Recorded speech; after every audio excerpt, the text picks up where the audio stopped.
নমস্কার, স্বাগত সিটিভিএনে। আপনাদের সঙ্গে আমি সৈকত। আবারও আপনাদের দরবারে আমরা হাজির, এবং সেই সঙ্গে সেই অনুষ্ঠান, যে অনুষ্ঠানের জন্য গোটা ভারতবর্ষের ছাত্রছাত্রীরা, একটা বড় অংশের ছাত্রছাত্রীরা তারা অপেক্ষা করেন যে নতুন কিছু জানার জন্য, কিভাবে নিজেদের কেরিয়ার তৈরি করতে হয়, কিভাবে ইঞ্জিনিয়ারিং ম্যানেজমেন্ট এই প্রফেশনের সঙ্গে নিজেকে যুক্ত করতে গেলে কোন ওয়েতে তাকে এডুকেশন নিতে হয়, কিভাবে জবের জন্য নিজেকে তৈরি করতে হয়। একদম ঠিক ধরেছেন, আমরা আজকে আলোচনা করব ইউনিভার্সিটি অফ ইঞ্জিনিয়ারিং অ্যান্ড ম্যানেজমেন্টের অনুষ্ঠান নিয়ে। আপনারা জানেন যে ইঞ্জিনিয়ারিং অ্যান্ড ম্যানেজমেন্ট অর্থাৎ UEM, university of engineering and ম্যানেজমেন্টের যে কলেজগুলো রয়েছে সেখানে মূলত কি পদ্ধতিতে শিক্ষা দেওয়া হয়, তার ফেসিলিটি কি রয়েছে, বিগত এপিসোডগুলোতে জানেন। আমরা চেষ্টা করব এপিসোডে আরও নতুন নতুন কিছু আলোচনা করার। আমাদের সঙ্গে আলোচনায় রয়েছেন professor doctor Biswajoy Chattopadhyay, vice chancellor UEM Jaipur. Sir, আপনাকে স্বাগত আমাদের অনুষ্ঠান। আমি প্রথমেই দর্শকদের উদ্দেশ্যে একটু জানিয়ে রাখতে চাইবো যে UEM, university of engineering and ম্যানেজমেন্টের যে দুটি কলেজ রয়েছে, একটি রয়েছে কলকাতায়, অন্যটি রয়েছে জয়পুরে।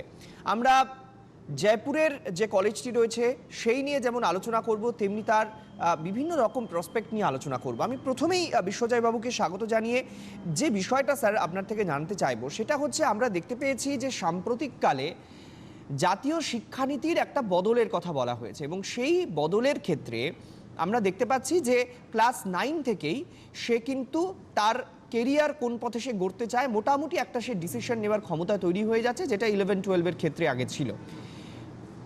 ইঞ্জিনিয়ারিং বা ম্যানেজমেন্ট নিয়ে যারা পড়তে চাইছেন তাদের ক্ষেত্রে এই নতুন শিক্ষানীতি সত্যি কি কোনো হেল্প করতে পারে? কারণ অনেক আগে থেকে সে তার মন, তার এডুকেশন প্রসপেক্ট বা তার কোয়ালিটিকে সে বিল্ড আপ করতে পারবে। দেখুন, সেটা তো সেই জিনিসকে মাথায় রেখেই তো এটা বানানো হয়েছে। কাজেই যদি আমরা সাকসেসফুলি, মানুষ যদি এটাকে সাকসেসফুলি অ্যাকসেপ্ট করে এবং সাকসেসফুলি এটাকে ইমপ্লিমেন্ট করতে পারে, আমরা এডুকেশনিস্টরা যদি ইমপ্লিমেন্ট করতে পারি, তাহলে নিশ্চয়ই সেটা হবে। কারণ তার উদ্দেশ্য নিয়ে পুরো জিনিসটা, পুরো বদলটাই তো সেটাকেই উদ্দেশ্য করে যে সে যেন মানে প্রপার, তার আউটপুটটা যেন প্রপার হয় ইন দিস, মানে যখন সে বড় হবে, তখন সে যখন কাজে ঢুকবে, যখন সে ইন্ডাস্ট্রিতে কাজ করবে, সে যেন আউটপুট ওরিয়েন্টেড হয়, সেইটাকে মাথায় রেখেই তো করা হয়েছে। দেখুন, আজকে আপনি যদি মানেন, পিএইচডি করেছি অটোমোবাইল ইঞ্জিনিয়ারিং নিয়ে। আমি গাড়ি চালাচ্ছি, রাস্তায় যদি গাড়ি খারাপ হয়ে যায় আমাকে মেকানিক্স খুঁজতে হচ্ছে। এটা তো এক্সপেক্টেড নয়। আপনি কি এটা কি ভালো চোখে দেখেন? আমি ইলেকট্রিক্যাল ইঞ্জিনিয়ার, বাড়ির ফ্যান খারাপ হয়ে গেছে বা কোনো ফিউজ উড়ে গেছে, আমি ফিউজ লাগাতে জানি না, আমাকে মিস্ত্রি ডাকতে হয়। এটা তো ভালো, এগুলো ইজ নট অ্যাকসেপ্টেড, এগুলো ভালো জিনিস নয়। সেটাকে যাতে বদল করা যায়, যাতে লোকে প্র্যাকটিক্যাল ওরিয়েন্টেড হয়, মোর আউটপুট ওরিয়েন্টেড হয়, সেই উদ্দেশ্য নিয়েই তো এই বদল। তা ধরুন, আজকে যদি আমি কোডিং, প্রোগ্রামিং এগুলো যদি একটু আগে থেকে শিখি, তাহলে যখন আমি কলেজে ঢুকবো তখন আমি নিশ্চয়ই ভাববো যে আচ্ছা, এই প্রোগ্রামিংটাকে আমি কিভাবে ইউজ করতে পারি। ধরুন, আজকে ফ্যাক্টরিতে মেশিন চলছে, এই মেশিনটাকে আমি কি করে কম্পিউটার দিয়ে কন্ট্রোল করে এই মেশিনটার আউটপুট বাড়াতে পারি, এগুলোকে প্রোগ্রামিং দিয়ে আমি করতে পারি ভবিষ্যতে। তাহলে দিস উইল হেল্প মি। আজকে সারা পৃথিবী ইন্টারনেট অফ থিংস এর কথা বলছে। তো ইন্টারনেট অফ থিংস যদি আমি আজকে দুটো জিনিসকে ইন্টারনেটের মাধ্যমে কানেক্ট করতে পারি, তাহলে তাদের মধ্যে কমিউনিকেশন বেটার করতে পারা, তাদের মধ্যে কাজ, তারা যাতে বেটার আউটপুট দিতে পারে সেটা দেখা, এই পুরো জিনিসটাই পসিবল বাই কোডিং। পুরো ইন্ডাস্ট্রি বলছে ইন্ডাস্ট্রি 4.0 হয়ে যাবে। মানে আজকে ইন্ডাস্ট্রি 4.0 মানে কি? পুরো জিনিসটাই আর্টিফিশিয়াল ইন্টেলিজেন্স বেস। একটা মেশিন, তার মধ্যে ইন্টেলিজেন্স রয়েছে, সে অন্য মেশিনগুলোকে, সব কটা মেশিনকে একসাথে কন্ট্রোল করবে। এবার এই জিনিসটাকে তৈরি করতে একটা huge amount of man power লাগবে। তা সেই ম্যান পাওয়ারটার কাজ কি? যে ম্যান পাওয়ারের কাজই হচ্ছে কোডিং করে ওই জিনিসটাকে তৈরি করা। তা কোডিং যদি আমি আগে থেকে শিখি, তাহলে যখন আমি ইঞ্জিনিয়ারিং এ ঢুকবো তখন আমি প্রথম থেকেই ভাবতে শুরু করবো how I can develop this machine. তা সেটা যদি আমি ইঞ্জিনিয়ারিং লাইফে শিখে যাই, তাহলে যেদিন আমি ইন্ডাস্ট্রিতে ঢুকবো, from the very first day I can give an output. ধরুন, আপনি আজকে যদি দেখেন, অনেকেই আমাকে এই প্রশ্নটা করে যে স্যার, আইএম বা ইউএম এর স্টুডেন্টকে এই যে কলেজ বা কোম্পানিগুলো যে আগে তাদের প্রেফারেন্স দেয়, বা সব থেকে বেশি স্টুডেন্ট ইন টিসিএস যে আইএম এবং ইউএম থেকে সিলেক্টেড হয়, তার জন্য কি আপনাদের কোনো ভালো রিলেশন আছে? TCS এর সাথে? দেখুন আমি আবারও বলছি, এটা কমন সেন্স। আমার সাথে যদি ভালো রিলেশন থাকে তাহলে কোম্পানি আমার স্টুডেন্টদেরকে অ্যাকসেপ্ট করে নেবে।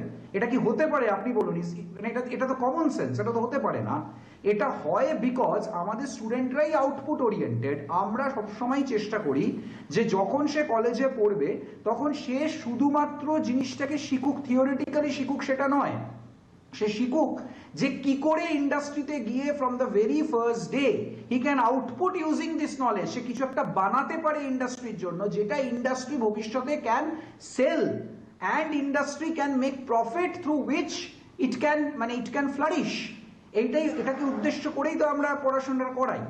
আমরা সবসময় এটাকে উদ্দেশ্য করে এইভাবেই active learning, flip learning best স্টুডেন্টদের পড়াশোনা করিয়ে এসেছি, এবং সেই কারণেই স্টুডেন্টরা ভালো চাকরি পায়। আজকে যদি সবাই সেটা করতে পারে, যদি সিলেবাস সেই রকম হয়ে যায়, যদি এই নতুন যে এডুকেশন পলিসি, সেই এডুকেশন পলিসিকে সবাই যদি আপন করে নেয়, তাহলে এটা নিশ্চয়ই হবে যে স্টুডেন্টরা আউটপুট ওরিয়েন্টেড হয়ে বেরোবে। From the very first day you will be able to deliver to the industry. আজকে ইন্ডাস্ট্রি কেন চাইবে 2 বছর ধরে একটা ছেলেকে চাকরিতে নেওয়ার পরে 2 বছর ধরে তাকে ট্রেনিং দেব? তা সেটা ইন্ডাস্ট্রি কেন চাইবে? 2 বছর তাকে ট্রেনিং দিতে গেলে তাকে স্যালারি দেবে প্লাস ট্রেনিং দেবে, দিয়ে যখন 2 বছর হবে তার জন্য তো অনেকটা ইন্ডাস্ট্রি খরচ করে ফেলেছে। Why will industry want that? এবার এটাও হতে পারে যে 2 বছর ধরে তাকে ট্রেনিং দিল, 2 বছর বাদে সে ইন্ডাস্ট্রি ছেড়ে অন্য ইন্ডাস্ট্রি জয়েন করে নিল। তাহলে এই জিনিসগুলো তো ইন্ডাস্ট্রি কখনোই চায় না। ইন্ডাস্ট্রি ওয়ান্টস যে তাকে ফার্স্ট ডে থেকে সে ডেলিভার করুক। সেটা আইএম আর ইউএম এর ছেলেদের থেকে পায় বলেই আইএম আর ইউএম এর ছেলেরা বেশি ইন্ডাস্ট্রিতে অ্যাকসেপ্টেড অনেক বেটার। এবার সেটা সবাই যদি করতে পারে তাহলে definitely it will help engineering, definitely it will help mankind, definitely it will help our country. আমি তাই মনে করি। স্যার, আরেকটা জিনিস খুব ইম্পর্টেন্ট যেটা এই পর্বে আমরা আলোচনা করতে চাইবো, সেটা হচ্ছে যে মূলত ইদানিংকালে লক্ষ্য করা যাচ্ছে যে কম্পিউটার সায়েন্স বা অ্যাপ্লাইড সায়েন্সের ক্ষেত্রে অনেকের ঝোঁক বাড়ছে। জানি না সেটা এই ডেটা কতটা সত্যি বা কতটা মিথ্যে, কিন্তু অনেকেই বলেন যে অ্যাপ্লাইড সায়েন্সের প্রতি মানুষের ঝোঁক বাড়ছে। এখন প্রসঙ্গ হচ্ছে যে সেক্ষেত্রে দাঁড়িয়ে টেকনোলজি নির্ভর এডুকেশনের ক্ষেত্রে এটা খুব ইম্পর্টেন্ট যে অনেকেই হয়তো কম্পিউটার সায়েন্স নিয়ে পড়তে চাইছেন, আপনি যেমনটা বললেন যে আউটপুট নির্ভর এডুকেশনের ক্ষেত্রে এগোতে চাইছেন। এই জায়গাটা স্যার কতটা ঠিক বা কতটা স্টুডেন্টরা কি মনে করছেন, কি মনে হচ্ছে এতদিনের অভিজ্ঞতা থেকে? দেখুন আমি আবারও বলছি, আউটকাম বেসড স্টাডিজ যদি আপনি না করেন তাহলে কিন্তু তার কোনো সেই স্টাডির কোনো ভ্যালু নেই। আমি পাতার পর পাতা থিওরিটিক্যালি জানলাম কিন্তু আসলে কিছু করতে যাই না। আমি একটা এক্সাম্পল বলছি, আমি সিভিল ইঞ্জিনিয়ার, আমি থিওরি পড়েছি প্রচুর যে ব্রিজ কি করে তৈরি হয়, কি মেটাল রডস লাগে, কোন রড দিলে কত স্ট্রেংথের ব্রিজ তৈরি করা যায়, আমি মুখস্থ বলে দেবো, গড় গড় করে বলে দেবো। আপনি আমাকে ডেটা বলুন, আমি বলে দেবো যে এই রকম ব্রিজ বানাতে গেলে যা স্ট্রেংথ এত চাইছেন, এত লম্বা হতে হবে, এতটা চওড়া হতে হবে, এত ওয়েট তাকে বিয়ার করতে হবে, এত এরকম লোহার রড, কত সাইজের লোহার রড লাগবে, মুখস্থ বলে দিতে পারি একজন ইঞ্জিনিয়ার। কিন্তু যখন ব্রিজটা বানাতে বলছে তখন আমি বানাতে পারি না, তখন আমি ব্রিজটা বানাতে পারি না। তাহলে কি আপনার সেটা আপনি কি অ্যাকসেপ্ট করবেন? আপনি অ্যাকসেপ্ট তো সেই ইঞ্জিনিয়ারকেই করবেন যে ইঞ্জিনিয়ার খুব ভালোভাবে একটা আউটকাম বেস জিনিসটা তৈরি করতে পারে, যে ব্রিজটা যেন তৈরি করতে পারে। শুধু থিওরিটিক্যালি জানে না, থিওরিটিক্যালি জানা দরকার, থিওরিটিক্যালি না জানলে সে ইঞ্জিনিয়ার নয়, কিন্তু থিওরিটিক্যালি জেনে তারপর যেন সে আউটপুটটা করতে পারে, আউটকাম বেস করতে পারে, তবেই না তার মূল্য। আজকে দেখুন লোক আস্তে আস্তে এটা বুঝতেই পারবে যে ইন্ডাস্ট্রি তাকেই পে করে, ইন্ডাস্ট্রি সেই লোকটাকেই মূল্য দেয়। পে করে কথাটা হয়তো আমি একটু টু স্ট্রেট ফরওয়ার্ড বললাম, তাকেই ইন্ডাস্ট্রি মূল্য দেয় যে কিনা ইন্ডাস্ট্রির জন্য এমন কিছু বানাতে পারবে which industry can sell and make profit. Otherwise why will industry think of paying that student more, paying that person more? তাকে তখনই সে মূল্য দেবে যদি সে ভালো কিছু বানিয়ে দিতে পারে ইন্ডাস্ট্রির জন্য। সেই জন্যই আউটকাম বেস স্টাডিজ দরকার। আমাদের এখানে আমরা আউটকাম বেস স্টাডিজ সবসময় চেষ্টা করি, আমাদের আইএম এবং ইউএম এ আমরা চেষ্টা করি স্টুডেন্টরা যেন পড়াশোনা তাদের বাড়িতে থিওরিটিক্যাল তাদের যা যা পড়তে হবে সেটা আমি রেকর্ডিং করে আমাদের চ্যানেলে দেওয়া আছে, আমাদের ইউটিউব চ্যানেলে দেওয়া আছে।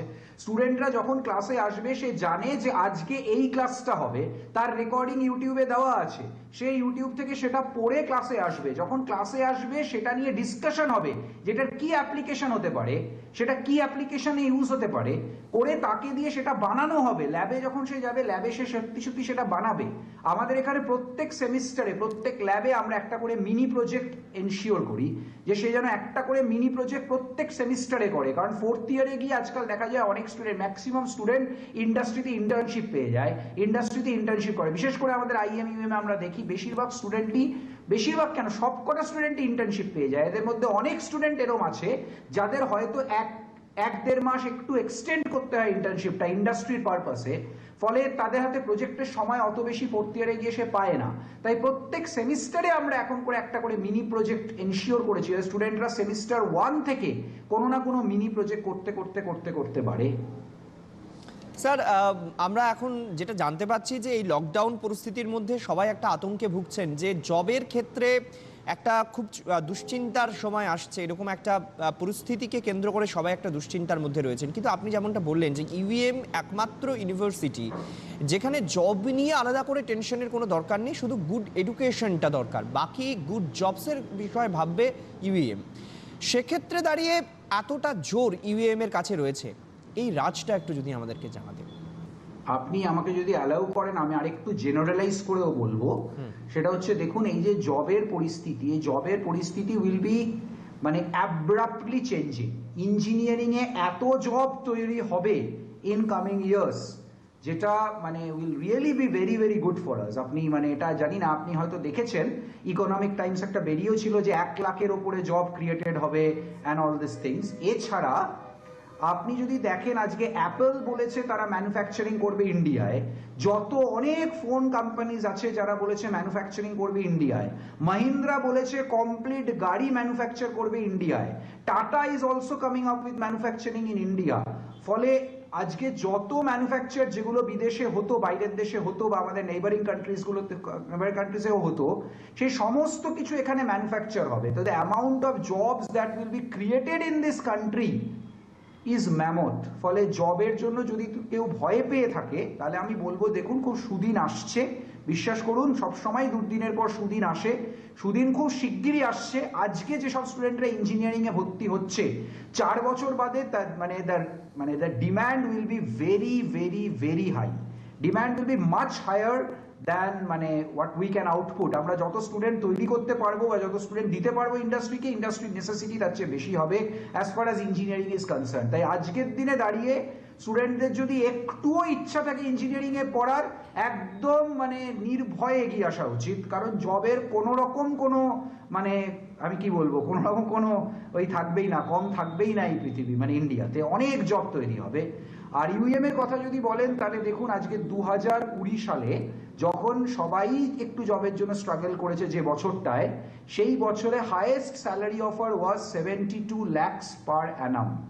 বছরে হাইয়েস্ট স্যালারি ওয়াজ 72 lakhs পার অ্যানাম, মানে মাসে হিসাব করলে 6 লাখ টাকা, which was offered from a company in Atlanta, USA, and one of our students have acquired it. One of our students has acquired it. এছাড়া আমাদের একটা স্টুডেন্ট আছে ধরুন অঙ্কিত বলে, যে একা 9টা জব অফার পেয়েছে। আশিস বলে একটা স্টুডেন্ট আছে যে একা 5টা জব অফার পেয়েছে। আপনি যদি দেখেন 70%, 60-70% of our students are there who have got 2 job offers, 2টো জব অফার পেয়েছে। এমন স্টুডেন্ট কম আছে যে একটা জব অফার পেয়েছে। এবং আমি বলবো যে ইউএম এ আমরা যেটা এনশিওর করি ইউএম জয়পুরে, যে till the last student is placed, last opting student is placed, we keep trying. আমরা এরকম ভাবি না যে একটা স্টুডেন্ট পড়ে আছে আর দরকার নেই, যতক্ষণ last opting student is placed আমরা আমাদের ক্যাম্পাসিং বা প্লেসমেন্ট চালিয়েই যাই। আমরা চেষ্টা করি so that he or she gets the best. Biswajit বাবু, একটা জিনিস খুব জানার আমার ইচ্ছে রয়েছে, সেটা হচ্ছে যে বিভিন্ন বিশ্ববিদ্যালয়গুলো যখন পুরনো কোর্সগুলোকেই কার্যত তারা চালিয়ে যাচ্ছেন, সেখানে দাঁড়িয়ে আপনারা নতুন নতুন কোর্স নিয়ে ভাবছেন। যেমন একটু আগেও আপনি বলছিলেন যে এমন কিছু কোর্স নিয়ে আপনারা ভাবছেন যেখানে তার ইউটিলাইজেশন হচ্ছে একেবারে এই আমাদের বর্তমান সমাজে, যেখানে রোবট তৈরি থেকে শুরু করে ইলেকট্রিক ভেহিকেল থেকে শুরু করে সমস্ত কিছু নতুন কোর্স নিয়ে কি চিন্তা ভাবনা রয়েছে? দেখুন আমাদের এখানে অনেকগুলো নতুন কোর্সেস আমরা স্টার্ট করেছি, which is industry oriented. আজকে কোনো ইন্ডাস্ট্রি যদি দায়িত্ব নিয়ে comes up with a dedicated course and gets it approved by AICTE or UGC, আমরা সঙ্গে সঙ্গে সেই কোর্সটাকে আপন করে নেব। যেমন ধরুন TCS has come up with CSBS, Computer Science and Business Systems, যেটা সিলেবাস TCS নিজে তৈরি করেছে, AICTE has approved it. আমরা কিন্তু one of the first universities in the country যারা সঙ্গে সঙ্গে সেই কোর্সটাকে আমরা ইন্টিগ্রেট করে নিয়েছি। স্টুডেন্টরা চাইলে কম্পিউটার সায়েন্স অ্যান্ড বিজনেস সিস্টেমসে ঢুকতে পারে। এছাড়া ধরুন কম্পিউটার সায়েন্স অ্যান্ড ইঞ্জিনিয়ারিং, তার আন্ডারে আর্টিফিশিয়াল ইন্টেলিজেন্স, মেশিন লার্নিং, তার আন্ডারে ইন্টারনেট অফ থিংস, তার আন্ডারে ক্লাউড কম্পিউটিং, তার আন্ডারে ব্লকচেন, এই যে বিভিন্ন বিভিন্ন specialisations we have integrated it in our courses. আজকে কোনো স্টুডেন্ট যদি চায় সে সিএসসি নিয়ে পড়বে শুধু না, সে স্পেশালাইজেশন চায় ইন ব্লকচেন, সে চাইলেই করতে পারে। সে বলে আমি স্পেশালাইজেশন চাই ইন আর্টিফিশিয়াল ইন্টেলিজেন্স, সে চাইলেই করতে পারে। আমাদের স্টুডেন্টরা এই সমস্ত কোর্সেসগুলোকে, যারা আমাদের অপ্ট করছে কোর্সেস, তারা ইমিডিয়েটলি এই সব কোর্সেস নিতে পারে, এই স্পেশালাইজেশন করতে পারে। এবং অনেক স্টুডেন্ট এরকম হতে পারে যার মনে হতে পারে যে আমি আর্টিফিশিয়াল ইন্টেলিজেন্স আর মেশিন লার্নিংও যেমন চাই, সঙ্গে আমি ডেটা সায়েন্টিস্ট আমি হতে চাই, তাহলে আমি কি সেটা পারবো? আমাদের এখানে ডুয়াল স্পেশালাইজেশনের সুযোগ আছে। কোনো স্টুডেন্ট যদি চায় আর্টিফিশিয়াল ইন্টেলিজেন্স আর মেশিন লার্নিং একটা স্পেশালাইজেশন নিল, আবার সেকেন্ড স্পেশালাইজেশন নিল ইন সে ডেটা সায়েন্স, তাহলে সে দুরকম স্পেশালাইজেশন নিয়ে এগোতে পারবে। And that is possible because আমরা সিবিসিএস সিলেবাস ফলো করি। সিবিসিএস মানে চয়েস বেসড ক্রেডিট সিস্টেম, যেখানে অনেকগুলো কোর্সেস থাকছে একটা বাকেটের মধ্যে। আপনি যে কোর্সেসগুলোকে চান, একটা স্টুডেন্ট যে কোর্সেস চান, সেই কোর্সেসগুলোকে সিলেক্ট করে সেই কোর্সেসগুলোকে পড়তে পারে। যদি কোনো স্টুডেন্ট মনে করে আমি ডেটা সায়েন্টিস্ট হব, তাকে আমরা জোর করে সিগন্যাল প্রসেসিং পড়াবো না, তাকে আমরা ডেটা সায়েন্সের রিলেটেড কোর্সেসই তাকে পড়াবো। এই সুযোগ সুবিধাটা আমাদের ইভিএম জয়পুরে আমরা স্পেশালি দিতে পেরেছি। বিশ্বজয়বাবু, আরেকটা বিষয় জানতে চাইবো, অনেকেই চান যে বিদেশের সঙ্গে সমানভাবে পাল্লা দিয়ে তার এডুকেশন প্রোগ্রেস হোক। সেক্ষেত্রে দাঁড়িয়ে ফরেন এডুকেশন এক্সচেঞ্জ যে প্রোগ্রামগুলো মূলত থাকে, সেটাও আমি জানি যে ইউএমএ রয়েছে, সেই বিষয়টা যদি স্যার একটু আলোকপাত করতেন। আমাদের এখানে স্টুডেন্ট এক্সচেঞ্জ প্রোগ্রাম রয়েছে সমস্ত বড় বড় বিশ্ববিদ্যালয়ের সাথে। ধরুন আপনি যদি অস্ট্রেলিয়ার কথা ভাবেন তাহলে ইউনিভার্সিটি অফ সিডনি, আপনি যদি সিঙ্গাপুরে ভাবেন ন্যাশনাল ইউনিভার্সিটি অফ সিঙ্গাপুর বা Nanyang technological university, NTU, Nanyang technological university. এছাড়া আমাদের যদি আপনি বিদেশে আমেরিকাতে ভাবেন, ক্যানাডাতে ভাবেন, আমাদের বিভিন্ন ইউনিভার্সিটির সাথে টাই আপ রয়েছে, যেসব ইউনিভার্সিটিতে গিয়ে স্টুডেন্টরা পড়াশোনা করতে পারে এবং সেখানে স্টুডেন্টরা আসতে পারে। ধরুন আমেরিকাতে লাস ভেগাসে কেউ বললো আমি লাস ভেগাসে গিয়ে একটা সেমিস্টার করতে চাই, আমাদের UNLV, university of Nevada Las Vegas, তাদের সাথে টাই আপ রয়েছে। কোনো স্টুডেন্ট চাইলে সেখানে গিয়ে 1 মাসের ইন্টার্নশিপ করতে পারে বা সেখানে গিয়ে 6 মাস থেকে একটা সেমিস্টার পড়ে এখানে আসতে পারে। এবার এই পদ্ধতিটা কিভাবে হয় আমি সেটাও বুঝিয়ে দিচ্ছি। কোনো স্টুডেন্ট অপ্ট করলো যে আমি UNLV, ইউনিভার্সিটি অফ নেভাডা লাস ভেগাসে একটা সেমিস্টার 6 মাস পড়াশোনা করব, সেটা কি করে সম্ভব? সেটা এইভাবে সম্ভব যে তাকে যাতায়াত, তার থাকা এবং যাতায়াতের খরচাটা তাকে বহন করতে হবে। এবার ওখানে গিয়ে পড়াশোনার কোর্সের কিন্তু ওখানে কোর্সের একটা হিউজ মানে ফিজ রয়েছে, সেই ফিজটা কিন্তু তার লাগছে না, সেটা আমাদের সাথে টাই আপ রয়েছে। He or she does not need to pay the fees of that university. তাকে শুধু তার থাকা খাওয়া এবং যাওয়া এইটা তো তাকে দিতেই হবে, তার নিজের যাওয়াটা, এবার ওখানে থাকা খাওয়াটা, এবং সেটা যদি ক্যাম্পাসের মধ্যে থাকে তাহলে ক্যাম্পাসের মধ্যে সাবসিডাইজড ফুড খাবে, এবং ক্যাম্পাসের মধ্যে যদি থাকে তাহলে ক্যাম্পাসের মধ্যে খুবই সাবসিডাইজড রেটে সে থাকতে পারে। সে থেকে 6 মাস ওখানে ক্লাস করলো এবং 6 মাস বাদে সে পরীক্ষা দিল। সে যে পরীক্ষা দিল সেই পরীক্ষার রেজাল্ট ওখানেই পেল। সেই রেজাল্টটা আমরা আমাদের সিস্টেমে ইন্টিগ্রেট করে নিতে পারি, কারণ আমাদেরটাও পুরোপুরি CBCS choice based credit system. আমরা ওই ক্রেডিটটাকে এখানে ইন্টিগ্রেট করে নেব, করে নিয়ে আমরা সেই স্টুডেন্টদের ওই যে ওখানে পরীক্ষা দিয়েছে সেই পরীক্ষা দিয়ে এখানে হয়ে যাবে। এই সুযোগটা আমাদের এখানে করা আছে। এছাড়া সুযোগ হতে পারে একটা স্টুডেন্ট বলতে পারে যে বিটুইন 2 সেমিস্টার্স আমি 1 মাসের ইন্টার্নশিপের জন্য যেতে চাই, সেটাও সে করতে পারে। তার জন্য তার কোনো কোর্স ফিজ লাগবে না, কোনো ইন্টার্নশিপ ফিজ তাকে আলাদা করে পে করতে হবে না, বরং উল্টে তার কাছে এই সুযোগও রয়েছে he or she may be paid for a particular work. যদি সেটা প্রজেক্ট বেসড ওয়ার্ক হয়, যদি ধরুন কোনো এমন কোনো ফ্যাকাল্টি মেম্বার ওখানে আছে যার সাথে ও যোগাযোগ, আমরা তো সব রিলেশনগুলো দিয়ে দেবো যে তুমি যখন ওখানে যাবে এই ফ্যাকাল্টি মেম্বার্স আছে, তাদের সাথে তুমি যোগাযোগ করো। তাহলে সেই ফ্যাকাল্টি মেম্বারসদের সাথে সে যদি আগে থেকে যোগাযোগ করে, তাহলে এমন কোনো ফ্যাকাল্টি মেম্বারের যদি কোনো প্রজেক্ট, ইন্ডাস্ট্রি প্রজেক্ট থাকে, তার আন্ডারে সে ঢুকতে পারে, তাহলে he can also get paid. Anyway, সেই জায়গাটা আমি যদি ছেড়েও দিই, তার কোনো আলাদা করে ইন্টার্নশিপ ফিস পে করতে হবে না, তাকে শুধু ওখানে থাকা খাওয়াটা 1 মাসে পে করতে হবে, সেটা সাবসিডাইজড রেট, আর যাওয়ার খরচাটা, যাওয়া আসার খরচাটা কিন্তু ওখানে কিচ্ছু আলাদা করে পে করতে হবে না, সেটা আমাদের সাথে টাই আপ হয়েছে। এটা তুমি সিঙ্গাপুর একটা স্টুডেন্ট করতে পারে, অস্ট্রেলিয়ায় করতে পারে, আমি যেটা বললাম লাস ভেগাস, নেভাডা, লাস ভেগাসে করতে পারে। এইসব জায়গায় একটা স্টুডেন্ট গিয়ে পড়াশোনা করে তার স্টুডেন্ট এক্সচেঞ্জ প্রোগ্রামের মাধ্যমে করতে পারে। এবার ওদের স্টুডেন্টও আমাদের এখানে আসতে পারে, এবং সেখানে সুযোগ আছে যে সে ডাইরেক্টলি একটা, সে সিঙ্গাপুরের একজন ক্লাসমেটের সাথে সে ডাইরেক্টলি একটা স্টুডেন্ট ক্লাস করছে, এই সুযোগটাও কিন্তু আমাদের এখানে রয়েছে। স্যার, এবার একটা খুব ইম্পর্টেন্ট পার্ট জানতে চাইবো, সেটা হচ্ছে স্কলারশিপ। স্কলারশিপ মানে ধরুন একটা স্টুডেন্ট যদি মানে খুব ভালো মার্কস পেয়ে থাকে ক্লাস 12-এ, তাহলে আমরা তাকে স্কলারশিপ দিই। এবার কীরকম স্কলারশিপের মেথডটা কি, ধরুন একটা স্টুডেন্ট যদি 95% অ্যান্ড অ্যাবাভ পেয়ে থাকে ইন ক্লাস 12, তাহলে তার ফার্স্ট সেমিস্টারের যেটা টিউশন ফিস, সেটা কিন্তু আমরা কমপ্লিটলি ছেড়ে দিই, কমপ্লিটলি আমরা নিই না তার থেকে। মানে স্কলারশিপ বেশ আমরা তাকে তার স্কলারশিপ দিই, নিই না মানে তাকে তার কোর্স ফিস পে করতে হবে, but we will pay that tuition fees, যে টিউশন ফিসটা সে পে করেছে সেটা আমরা তাকে স্কলারশিপ হিসেবে পে ব্যাক করে দেবো। মানে এইটা আমাদের সিস্টেমে রয়েছে। যদি কোনো স্টুডেন্ট 90% পেয়ে থাকে ক্লাস 12-এ, তাহলে তাকে আমরা 50% স্কলারশিপ দিয়ে দেবো অন টিউশন ফিস। আর যদি কোনো স্টুডেন্ট 85% পেয়ে থাকে, তাহলে তাকে ইন ক্লাস 12, তাহলে তাকে আমরা 25% পে করবো on scholarship on their tuition ফিস।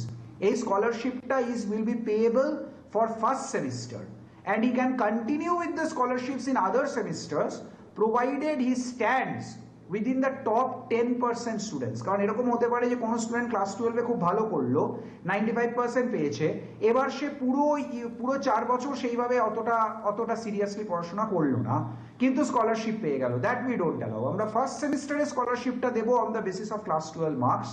তারপর থেকে যদি সে 10%, টপ 10%-এর মধ্যে থাকে, তাহলে তাকে আমরা স্কলারশিপ পে করতে থাকবো। That scholarship will keep on continuing. Sir, এবার একটা জিনিস আমি একটু জানতে চাইবো, আমরা সবাই জানি যে এবার পিএইচডির ক্ষেত্রে শিক্ষানীতিতে নতুন একটা ধারণা রাখা হয়েছে। সেক্ষেত্রে দাঁড়িয়ে এখনো পর্যন্ত যেহেতু সেটা ইমপ্লিমেন্ট হয়নি, সেক্ষেত্রে দাঁড়িয়ে যারা নতুন পিএইচডি করতে চাইছেন তাদের জন্য কি সুযোগ সুবিধা রয়েছে? পিএইচডি দেখুন, আমাদের এখানে পিএইচডিতে কেউ এনরোল করতেই পারে ইউএম জয়পুরে, যদি সে তার মাস্টার্স কমপ্লিট করে থাকে, তাহলে in the relevant field say PhD করতে পারে এনি সাবজেক্ট অফ ইন্টারেস্ট। এবং পিএইচডির জন্য 3 ইয়ার্স মিনিমাম লাগবে। মিনিমাম 3 ইয়ার্স কথাটা আমি এই কারণে বলছি, তার কারণ এই 3 বছরের মধ্যে তাকে পাবলিশ করতে হবে, পেপার পাবলিশ করতে হবে with the help of his supervisor. Supervisor আমরা অ্যালোকেট করব, সেই সুপারভাইজারের সাহায্যে তাকে পেপার পাবলিশ করতে হবে।